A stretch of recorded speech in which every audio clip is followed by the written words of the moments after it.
Chinese बहू। Chinese बहू हमारी याद तो है ना आपको?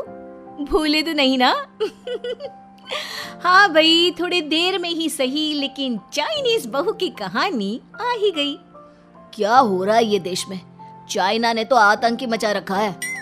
अरे क्या हो गया? क्यों चाइना को कोसता रहता है? भूल मत, तेरी ससुराल चाइना की ही है। हाँ माँ, पर ये देखना, लड़ाई झगड़े, ये बीमारी, ऊपर से ये देश कितना चालाक है, अंदर न जाने क्या क्या करता रहता है। तभी अंदर से बहू की चिल्लाने की आवाज आती है। अरे क्या हो गया बहू, क्यों चिल्ला रही है? माँ जी, ये देखिए, ये रूस ने यूक्रेन की हालत क्या कर दी है। ऊपर से चाइना में दोबारा लॉकडाउन लग गया है। माँ जी, अब क्या किया जाए? अरे तो तुम लोगों को क्या परेशानी हो रही है, मैं तो यही नहीं समझ पा रही हूँ। वो क्या है ना माँ, हम लोग चाइना जाने की सोच रहे थे, सांगसू के भाई की शादी है। तो क्या? अरे कौन सा उन लोगों के यहाँ भाई घोड़ी चढ़ता है जो बहन काजल लगाकर नेक लगी? माँ जी, उसकी आंखें बहुत छोटी छोटी है, उसमें या तो पुतली रह सकती है या काजल। साले की पुतली निकाल कर काजल लगा दो, अंधा कहीं का। क्या क्या बोले तुम मेरे भाई के बारे में? अरे नहीं नहीं बहू, वो तो बोल रहा था कि तुझे नेग मिल जाएगा। हैं, बहन है ना तो उसकी। नहीं नहीं माँ जी, मैं सब समझती, ये मेरे भाई का मजाक बनाते रहते। कितना सीधा है मेरा भाई, बिल्कुल छिपकली जैसा। नहीं नहीं बहू, सीधा गाय जैसा होता है। सही पकड़े हैं माँ जी। हाँ, तो मेरे भाई की शादी है, मैं चाइना जरूर जाऊंगी। तभी एक पड़ोसन आ जाती है। अरे नहीं नहीं बहू, तू कहीं ना जा, हम लोगों का मन कैसे लगेगा तेरे बिना। ले बहू, तेरे भाई के लिए ये शॉल रख ले, हमारी तरफ से गिफ्ट कर देना। अरे सब कितने अच्छे हैं, मेरी चाइनीज बहू को कितने प्यार से तुम लोगों ने एक्सेप्ट कर लिया। सच में बड़ी भाग्यशाली हूँ मैं। कैसी बात कर रही है? ये तो हम लोगों के देश की खूबसूरती है कि हर किसी को दिल से अपना लेते हैं, बस वो भी दिल से हमें अपना समझे। कैसी बात कर रही हैं आंटी जी?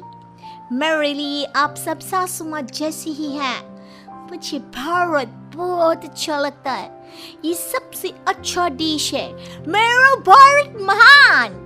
वैसे भी लड़के की शादी जहाँ होती है वो तो वहीं की हो जाती है ना। जीती रे बहू, सही बोल रही है। औरत तो होती ही पानी की तरह है, जो जहाँ जैसे रखे वैसी ही शेप ले लेती है। आंटी जी, ये थोड़ा सा ज्यादा हो गया, समझ नहीं आया। नो प्रॉब्लम, मैं चाय बना कर लाती हूँ। फिर क्या, वो दिन भी आ जाता है जब बेटे बहू को चाइना जाना पड़ता है। वहाँ जाकर बहू का भाई कहता है, मेरे बहन आ गए, मेरे बहन आ गए। मैंने सबको बोला कि सब हिंदी में बात करेंगे, नहीं तो बहन नाराज हो जाएगी। थैंक्स बॉय, हिंदी मेरी भाषा है, आप मुझे उसमें बात करना अच्छा लगता है। आपने जीजा जी से मिलो। ओ बहन, तुम अंदर चलो। सभी बहू को अंदर लेकर चले जाते हैं, लेकिन सांगसू का पति, वो तो बेचारा चाइना के ससुराल के आंगन में अकेला खड़ा रहता है। काफी देर तक जब कोई उसे नहीं पूछता तो वो माँ को घर पर फोन करता है। हाँ बेटा, पहुँच गए ना कुशल मंगल?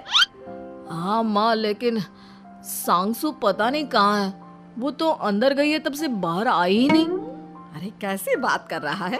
तो तू अंदर चला जा, तू बाहर क्यों है?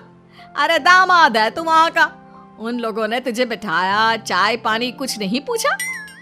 नहीं ना माँ। तभी सामने से सांगसू आती है। क्यों आप अभी तक तैयार नहीं हुए? और ये बैग लेकर क्यों कमरे से बाहर आए? इसे वहीं रख देते। कमरा? कौन सा कमरा? अरे कैसी बात कर रही हो? जब से तुम अंदर गई हो मैं बाहर ही तो खड़ा हूँ। बहू को बहुत हैरानी होती है और गुस्सा भी आता है। तभी उसका भाई और माँ आ जाते हैं। और सांगसू, अंदर खाना लग गया है। पहले ये बताओ कि मेरे पति को किसी ने खाना या पानी क्यों नहीं पूछा?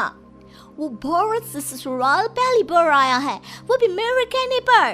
उनकी इज्जत क्यों नहीं की? देख बेटी, तूने जबरदस्ती जिद में शादी की थी तो हम लोगों ने कर दी, लेकिन अब तुम ये सोचो, पूरी चाइना में मैं इस इंडियन को अपना दामाद बताऊं? So sorry. हाँ संगसू, और तुम भी चुप रहना, नहीं तो वो लोग मेरी शादी तोड़ देंगे। ओह, ऐसी बात है। कोई बात नहीं, मैं बाहर होटल में रह लेता हूँ, तुम वही करो जो ये लोग चाहते हैं। कैसी बात कर रहे हो? शादी के बाद पति जैसा भी हो, जो भी हो, पति होता है।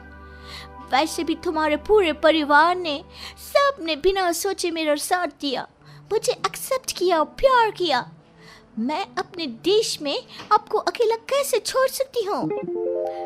ये हिंदी फिल्म का ड्रामा बंद करो, मैं अभी अब बर्दाश्त नहीं करूँगी। चुपचाप अंदर चलो, नहीं तो ये शादी वादी यहीं खत्म करके इसे अकेले ही इंडिया जाना पड़ेगा।